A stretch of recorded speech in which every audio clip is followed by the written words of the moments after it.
আমি বলতে চাই, এই মাহফিল থেকে আজকে দীর্ঘ প্রতিজ্ঞা করতে চাই, এই বাংলার জমিনে কোন নাস্তিক বেঈমান মুরতাদ যদি কোরআনের বিপক্ষে কথা বলে, মাদ্রাসা মসজিদের বিপক্ষে কথা বলে, হক্কানি উলামায়ে কিরামের বিরুদ্ধে যদি কথা বলে, ওই সমস্ত নাস্তিক বেঈমানদেরকে বাংলার জমিন থেকে বিতাড়িত করতে হবে। কথা বলেন ঠিক না বেঠিক? আজ মুসলমানরা ঘুরে গেছে, মুসলমানদের ঘুমানো থাকার সুযোগ নাই। এই জন্যই আল্লাহ তাআলার কাছে বেশি বেশি তওবা করতে হবে, বেশি বেশি চাইতে হবে যে আল্লাহ আমাদের বাংলাদেশকে এমন একজন শাসক আপনি নিয়োজিত করে দেন যারা কোরআন সুন্নাহর আলোকে দেশটা পরিচালনা করবে। আপনারা সকলে চান কি চান না? এই জন্য আল্লাহ রাব্বুল আলামিন আমাদেরকে কিভাবে চাইবেন সেই চার আল্লাহ তাআলা পদ্ধতি আমাদেরকে আল্লাহ তাআলা বর্ণনা করে দিয়েছেন। নুসাল্লি আলা রাসূলিহিল কারীম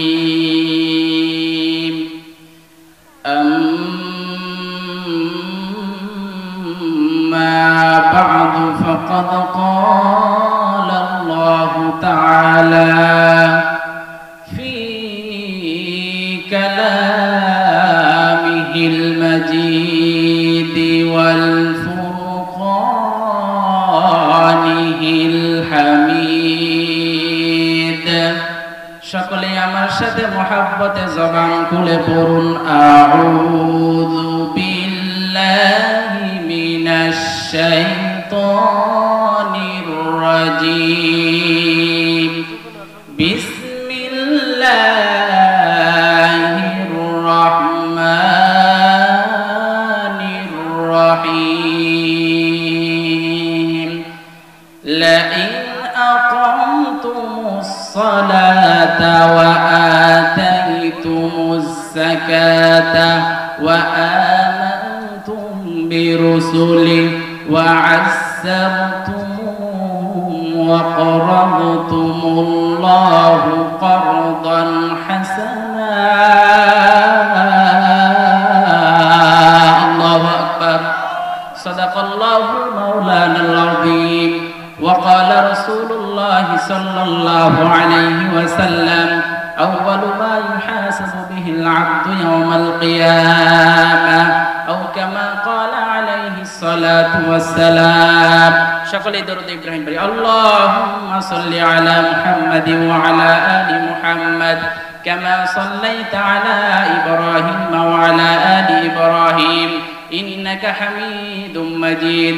اللهم بارك على محمد وعلى آل محمد كما باركت على إبراهيم وعلى آل إبراهيم إنك حميد مجيد। الحمد لله ثم الحمد لله। আল্লাহ সুবহানাহু ওয়া তাআলার দরবারে লাখো কোটি শুকরিয়া যে আল্লাহ সুবহানাহু ওয়া তাআলা আমাদেরকে দীর্ঘ 15টি বছর পর আবারও উন্মুক্ত মঞ্চে উন্মুক্ত কথা বলার সুযোগ করে দিয়ে দিলেন। সেই জন্য আল্লাহ রাব্বুল আলামিনের দরবারে একবার শুকরিয়া আদায় করি, সকলেই বলে আলহামদুলিল্লাহ। বিগত দিনে বিগত মাহফিলে যদি কোনো উলামায়ে কেরামদেরকে দাওয়াত দেওয়া হতো তাহলে তারা কিছু কিছু মানুষ তারা এরকম মাহফিলকে বন্ধ করে দিত। কথা বলেন ঠিক কিনা? এলাকার কিছু পাতি নেতা ছিল, রুই পোকা এরকম ভাবে ছিল, তারা এরকম ভাবে মাহফিলকে বন্ধ করে দিত। উলামায়ে কেরাম তারা এরকম ভাবে কোরআন সুন্নাহর আলোকে তারা হক কথা বলতো বলে, তাদের দিকে যাইতো বলে তারা এই কোরআনের মাহফিলকে বন্ধ করে দিত। কথা বলেন ঠিক না বেঠিক?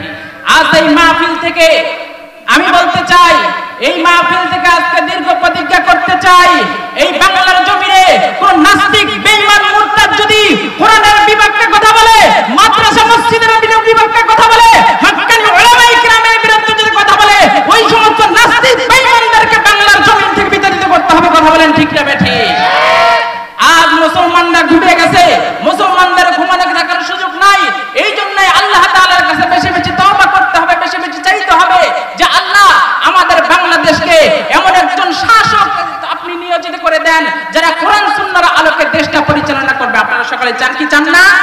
এই জন্য আল্লাহ রাব্বুল আলামিন আমাদেরকে কিভাবে চাইবেন সেই চার আল্লাহ তাআলা পদ্ধতি আমাদেরকে আল্লাহ তাআলা বর্ণনা করে দিয়েছেন। আল্লাহ তাআলা বলেন, ইয়া আইয়ুহাল্লাযীনা আমানুস্তাঈনু বিস-সাবরি ওয়াস-সালাহ ইন্নাল্লাহা মা'আস-সাবিরিন। আল্লাহু আকবার। আল্লাহ রাব্বুল আলামিন বলেন, বান্দারে, ও মুসলমান কাজকর্মের বিনিময়ে তোমরা ফল ভোগ করো। এই জন্য মুসলমান আমাদেরকে সর্বদা আল্লাহর কাছে তওবা করতে হবে। আল্লাহ আমাদের এই বাংলাদেশকে এমন একজন শাসক আপনি নিয়োজিত করে দেন, এই জন্য আল্লাহ তাআলার কাছে তওবা করতে হবে, দোয়া করতে হবে। এই দোয়ার পদ্ধতিটা আল্লাহ তাআলা শিখায় দিলেন। কেমন করবে? দুইটা পদ্ধতিতে আমার কাছে তোমরা দোয়া করো, আমি আল্লাহ তাআলা কবুল করে নেব। এক নাম্বার পদ্ধতি হলো নামাজ, দুই নাম্বার ধৈর্য। কথা বলেন ঠিক না বেঠিক? আমাদের নামাজের খবর আছে কিনা? আমাদের কিছু মুসলমান আছে, কিছু নামাজি আছে, বছরে দুইবার নামাজ পড়ে। কথা বলেন ঠিক না বেঠিক? একটা হইলো ঈদুল আজহা, আর একটা হচ্ছে ঈদুল ফিতর। আবার কিছু মুসলমান রয়েছে যারা সপ্তাহে একদিন নামাজ পড়ে, জুমার নামাজ। এমন মুসলমান দ্বারা এমন মুসলমানকে নামাজি বলা যাবে না। কথা বলেন ঠিক না বেঠিক? এই জন্য মুসলমান বন্ধুরা আমার, আল্লাহ রাব্বুল আলামিন আমাকে আর আপনাকে দুনিয়ার জমিনে পাঠাইলো তার ইবাদত বন্দী করার জন্য, তার হুকুম আহকাম গুলো মানার জন্য। আল্লাহ তাআলা বলেন, বান্দারে আমি আল্লাহ তাআলা রাতে দিনে 24 ঘন্টা আমি নিয়োজিত করলাম। 24 ঘন্টার মধ্যে 5 ওয়াক্ত নামাজ আমি আল্লাহ তাআলা ফরজ করে দিলাম।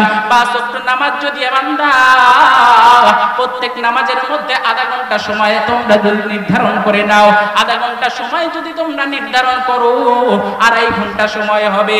2.5 ঘন্টা সময় বান্দা 2.5 ঘন্টা নামাজের মধ্যে যদি ব্যয় করো, আর 24 ঘন্টা যদি তোমরা ঘুমাও, ওই ঘুমের মধ্যেও আল্লাহ তাআলা নামাজের সওয়াব আল্লাহ তাআলা লিপিবদ্ধ করে দিবেন। এই জন্য মুসলমান আল্লাহ তাআলা বলেন, বান্দা তোমরা ব্যবসা করো সমস্যা নাই, তোমরা চাকরিজীবী করো সমস্যা নাই, তোমরা 5 ওয়াক্ত নামাজ আদায় করো। যদি বান্দা 5 ওয়াক্ত নামাজ আদায় করতে পারো, তাহলে আমি আল্লাহ রাব্বুল আলামিন খুশি হইয়া তোমার ওই বান্দা বান্দির জন্য আমি আল্লাহ তাআলা 50 ওয়াক্তের নামাজের সওয়াব দান করে দেব। এই জন্য মুসলমান বন্ধুরা আমার, বাবাজিরা আমার, এই জন্য মুসলমান নামাজ চাইয়া আল্লাহ তাআলার কাছে আমাদেরকে চাইতে হবে, আল্লাহ আমার বাংলাদেশকে কোরআন সুন্নাহর আলোকে যেন পরিচালনা করতে হয়। এই জন্য একজন উলামায়ে কেরামকে ওই মসজিদে বসাইতে হবে। কথা বলেন ঠিক না বেঠিক? এই আশা ব্যক্ত করে আমার সংক্ষিপ্ত বক্তব্য এখানেই শেষ করছি। ওয়া আখিরু দাওয়ানা আলহামদুলিল্লাহি রাব্বিল